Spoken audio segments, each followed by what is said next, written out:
حضرت یعقوب علیہ السلام اور حضرت اسرائیل علیہ السلام کے متعلق ان کی دوستی کا واقعہ ہم نے کل سماعت کیا، اور اس میں ہمیں موت کے 3 قاصد بھی سمجھائے گئے کہ اس طریقے سے موت انسان کے قریب آتی ہے۔ حضرت ابو علی دقات رحمۃ اللہ علیہ فرماتے ہیں، میں ایک نیک بیمار آدمی کی عیادت کے لیے گیا، نیک ہے اور بیمار ہے۔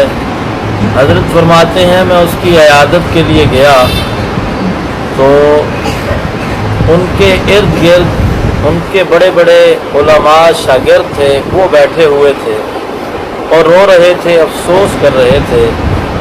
اس وقت ان بزرگوں کی عمر جو ہے 80-90 سال کے قریب تھی۔ جس شخص نے 80-90 سال کی عمر تک قرآن و حدیث کا درس دیا ہو وہ واقعی اللہ کا نیک بندہ ہوگا۔ اللہ کی رحمت ہوتی ہے ان لوگوں پر جنہیں رب العالمین اپنے دین کی تبلیغ کے لیے منتخب فرماتا ہے۔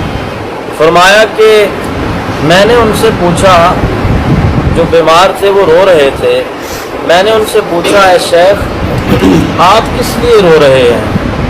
کیا دنیا کے لیے روتے ہیں؟ تو انہوں نے جواب دیا کہ اپنی نماز کے فوت ہونے پر روتا ہوں۔ میں نے پوچھا وہ کیسے؟ آپ تو نمازی تھے، آپ نے تو نماز چھوڑی نہیں، آپ کیوں نماز کے فوت ہونے پر روتے ہیں؟ تو انہوں نے جواب دیا کہ میں اتنی عمر زندہ رہا، سجدے کرتا رہا اور عبادت بھی کرتا رہا، افسوس کہ جس طرح سجدے کا حق تھا میں نے ویسا سجدہ نہیں کیا۔ یہ ان کی عاجزی تھی۔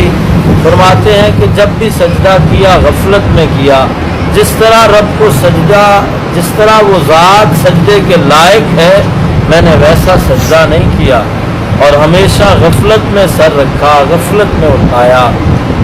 فرشتوں کی ایک جماعت ہے جنہیں جب سے بنایا گیا اور قیامت تک وہ ہمیشہ حالت سجدہ میں رہیں گے۔ فرشتوں سے غلطی نہیں ہوتی، گناہ نہیں ہوتا، اور وہ شروع سے آخر تک وہ سجدے میں رہیں گے۔ وہ بھی قیامت والے دن سر اٹھا کر یہی کہیں گے اے اللہ ہم تیری عبادت کا حق ادا نہ کر سکے۔ تو ایک انسان 4 دن عبادت کر کے کیسے یہ سمجھ بیٹھتا ہے کہ اب میں تو اللہ کی رحمت سے نیک ہو گیا ہوں، اب میری آخرت اچھی ہو گئی ہے؟ تو ایسا کبھی نہیں سوچنا چاہیے۔ اسی سے متعلق یہ بزرگوں کا بھی جواب ہے، افسوس ہے کہ میں نے زندگی میں جتنے بھی سجدے کیے غفلت میں کیے، حالانکہ وہ نیک تھے لیکن عجز و انکساری کر رہے تھے کہ اللہ ان کے سجدوں کو قبول فرما لے۔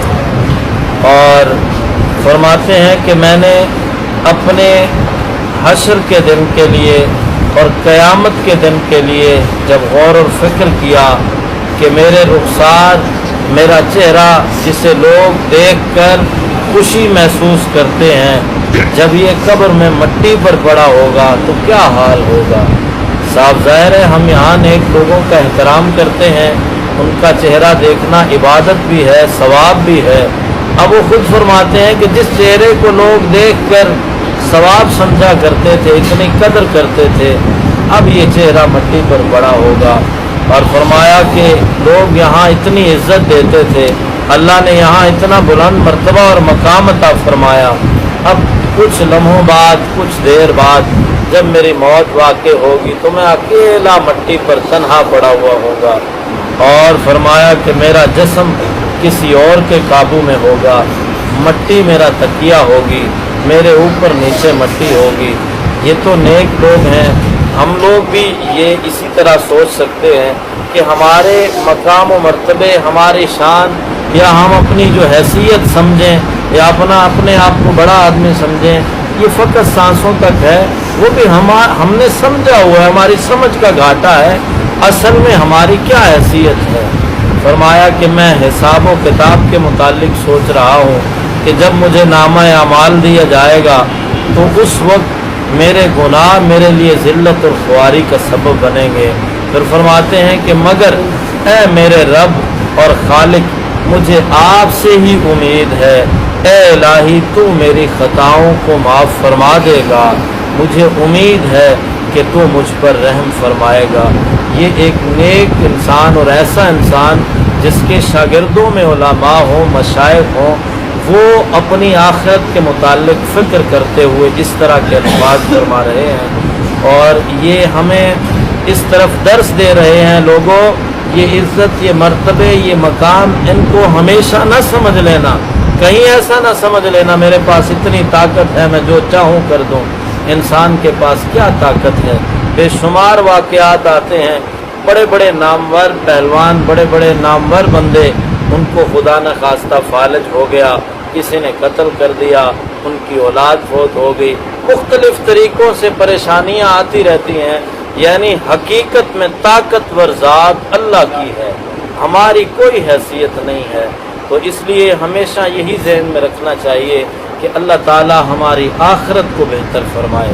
رب کی بارگاہ میں دعا ہے ہم نے جو کچھ سنا اس پر صحیح طور پر عمل کی توفیق عطا فرمائے۔ بسم اللہ الرحمن الرحیم۔